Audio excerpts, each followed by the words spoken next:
And to make money, we built our line with one thing in mind: how to make you, the hairstylist, better.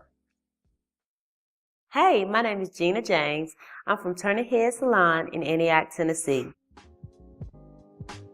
Okay, Gina, I see you. Hey, How you? get up. Well, I'm seeing if I can learn how to do a sew-in. Explain to me what you have going on right now. Well, I'm here to teach you. So I have my client here, Whitney, and she's a cosmetology student. And you know how we get when we're in cosmetology school. We like to try every color in the rainbow, try different cuts, and her hair has been compromised by trying some different styles. So by saying compromise, she broke her hair off. So we decided that the best option for her would be to do a full sew-in with no leave out. So up until this point, I've braided Whitney's hair down using the control to add moisture to her hair and to control the hair to hold the braid as I do it. Then I use the scalp spread to alleviate dry and itchy scalp and to help prolong the dandruff from coming back, because of course we know the scalp food fresh kills the bacteria that causes the dandruff. I placed her closure on, and we actually used a band method with her closure because Whitney had a lot of breakage around her hairline from a previous weave that was too tight and used glue.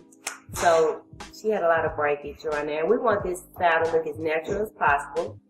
So we attached the band to both sides of the closure, placed it on her hair, sewed the band to the braids, and then sewed the back of the closure around to the braids.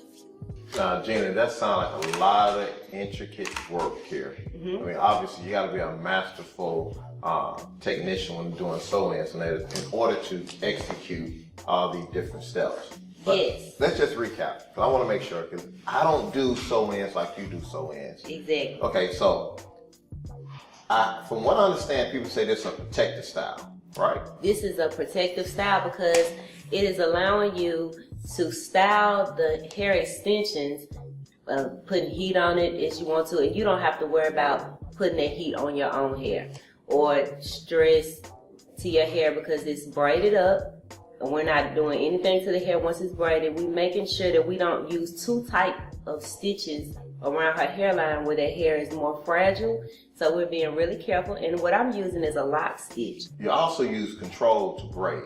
Yes. So do the control allow you to braid with security without going too tight? Yes, it definitely does. That's why I was saying that control allowed me to make sure that my braid was intact and sturdy enough to hold the extensions without me having to do a lot of pulling on her hair. Because I definitely don't want to do that. I don't want her in pain, and I don't want her hair compromised.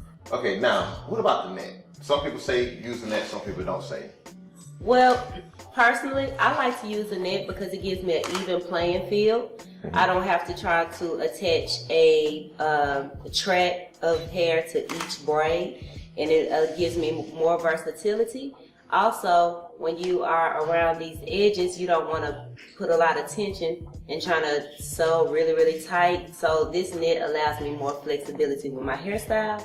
It also helps the braids lay flatter and last longer when you shampoo. I mean, this is great information. And then we use the scalp refresh. And again, you said the scalp refresh helps to prevent the growth of the bacteria on your client's scalp. Yes. And that bacteria is what causes dandruff. And also leads with our pre-cleanse, because in between times with them coming to getting their shampoo and style, they can use that pre-cleanse as a dry shampoo. And I also recommend with their scalp refresh, because it's their own scalp refresh they have at home, they can use that nozzle and go in between their parts of their extensions and apply the scalp refresh and just massage it into their scalp. So they're getting that treatment at home in between times of seeing you. Man, that sounds wonderful. Now, the pre-cleanse and the scalp refresh, that's part of our Soother line. Yes. Right, and that's gonna, again, helps to, right now, we're talking about preventing that bacteria from coming back. So when she take her sewing down, she's it's not gonna have all that build up like a lot of clients have. Won't have as much build up, but even if she does, I have the key for that, our pre-cleanse. Because when I have clients that come in and they've had their install in for over 4 or 5 months, and they have that lint and dandruff and build up, and a lot of times when you're trying to comb that out, you're taking their hair out with it.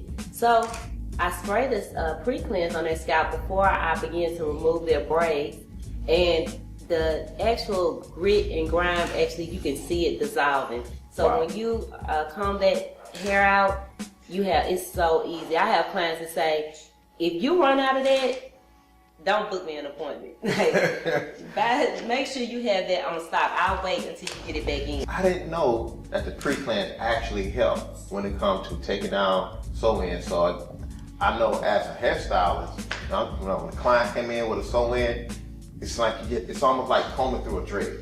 Yes. But you're saying with the pre-cleanse, you can spray it. It's going to dissolve all that buildup of product and dirt. Yes. So it's going to help you to detangle, keep your client's hair from coming out, but at the same time, it's also going to remove that buildup. Exactly. The Soother line, definitely when we're talking about maintaining our client's scalp, when doing sew-in, so just period, if you have any type of dry, itchy problem, you want to use our Soother line.